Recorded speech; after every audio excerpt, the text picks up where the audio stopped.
మట్టిని నమ్మి దుక్కిని దున్ని పంటను పండించి 10 మందికి అన్నం పెట్టే రైతన్నను ఆనందంగా చూసి ఎంత కాలమైందో కదా. మహబూబ్ నగర్ జిల్లా ఉదండాపూర్ గ్రామానికి చెందిన మల్లయ్య అనే రైతుకు ఆశించినంత దిగుబడి రావడంతో ఆనందంతో ఎగిరి గంతేశాడు. ధాన్యం గొలుసులపై పల్టీలు కొట్టి పండగ చేసుకున్నాడు. అన్నదాత హ్యాపీ అయితే ఆల్ హ్యాపీస్ కదా. ఆ సీన్ చూసి మీరు ఆ హ్యాపీ మూమెంట్ ని షేర్ చేసుకోండి.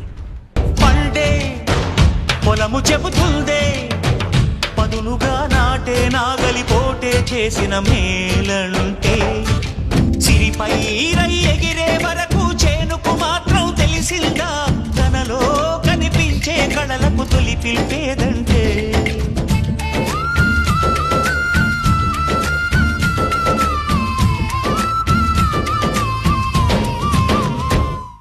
పండే పొలము చెబుతుందే పదునుగా నాటే నాగలి పోటే చేసిన మేలంటే సిరిపై రై ఎగిరే వరకు చేనుకు మాత్రం తెలిసిందా తనలో కనిపించే కళలకు తొలి పిలిపేదంటే.